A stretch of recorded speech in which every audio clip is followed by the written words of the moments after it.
If you're learning Spanish, you have absolutely hit the great wall of ser versus estar. They both mean to be, but using the wrong one can be, well, a little embarrassing.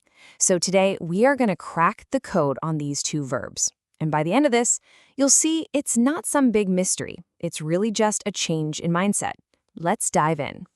So here's the central puzzle, right? In English, to be is pretty straightforward. I am happy, I am a doctor, I am at home. Simple.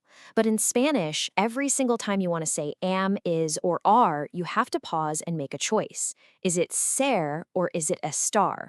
The whole answer really boils down to one key difference. Are you talking about what something is or how it is right now? And trust me, the stakes can be pretty high. Just look at this. On the left, if you say Elena es aburrida, you're saying Elena is a boring person. That's an insult to her very core. Ouch. But on the right, Elena está aburrida just means she feels bored in this specific moment. It's temporary. So one little word completely flips the meaning, which is exactly why we need to get this right. All right, first up to the plate is ser. The way to think about ser is that it's the verb of essence. It's for all the big defining stuff, the core identity, the fundamental characteristics of a person or a thing. It basically answers the question, what is this at its very soul? Okay, before we dive into all its uses, we gotta know the forms. Now, ser is an irregular verb, which is just a fancy way of saying there's no easy pattern. You just have to memorize it. So for I am, it's yo soy. For you are, it's tú eres. For he or she is, él es. For we are, we have nosotros somos. And for they are, it's ellos son. It's really worth it to just pause here and get these locked in. So, when do we actually pull ser out of our toolkit? Well, think about the fundamental building blocks of who someone is. We use it for things like occupations and essential characteristics, being a student or being young. We use it for origin, where you're from, and we also use it for telling time. These are all considered core defining traits. Let's look at a really specific example, your origin. You've got two common ways to say where you're from. You can use ser de, and then the country, like in soy de Slovakia, I am from Slovakia. Or you can just use ser with the nationality itself, soy eslovaco. Both are totally correct, and both use ser because, well, where you come from is a core part of who you are. Now, here's a quick but super important detail about Spanish. A lot of nouns and adjectives have a gender. They're either masculine or feminine. So when we use ser to talk about people's jobs or nationalities, the word we use has to change to match the gender of the person we're talking about. So for example, a male teacher is el profesor, but a female teacher is la profesora. See that little A on the end? Same thing for nationalities. A boy from Spain is español, but a girl from Spain is española. It's a small change, but getting it right makes you sound so much more natural. All right, let's switch gears and meet our second verb, estar. If ser is all about what something is deep down, estar is about how it is in a particular moment. Think of it as the verb of states, of conditions, of locations. It's for everything that's temporary and can, and probably will, change. So, what are its forms? The good news is estar is mostly regular, but there is one little exception you gotta watch out for. The I form is yo estoy. The others, tú estás, él está, nosotros estamos, and ellos están, they all follow a much more predictable pattern.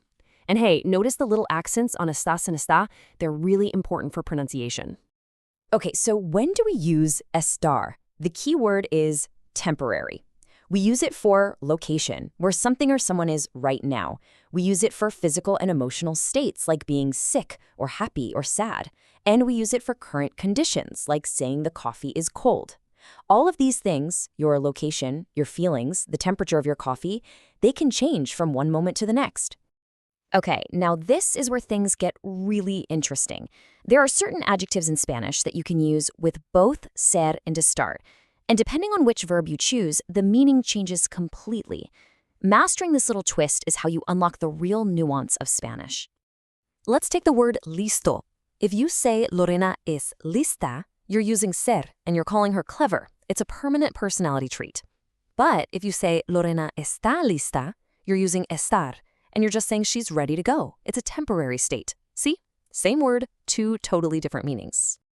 Here is another one, and this is a big one. To say someone es malo is to say they're a bad, maybe even an evil person. That's a really strong statement. But to say they están malo simply means they're sick or feeling unwell. That is a massive difference you definitely want to get right. And let's do one more super common one. To estar rico means to be rich, to have a lot of money. It's considered a long-term state of being. But when you're talking about food, you say el pastel está rico, to say that the cake is delicious. You're describing the temporary, wonderful condition of that food right now. Okay, I know, that was a ton of information. But don't worry, we can actually boil all of it down into a really simple cheat sheet. So let's put everything together in one spot so you can lock this in for good. And here it is. Probably the easiest way to remember this is with two little acronyms. For ser, think of a doctor. That stands for description, occupation, characteristic, time, origin, and relationship. And for estar, just think of a place. For position, location, action, condition, and emotion. This is your ultimate cheat sheet right here. So look, if you ever get stuck, just take a breath and ask yourself one simple question. Is this a permanent, essential quality of the thing? If the answer is yes, it's probably ser. Or is this just a temporary condition, an emotion, or a location?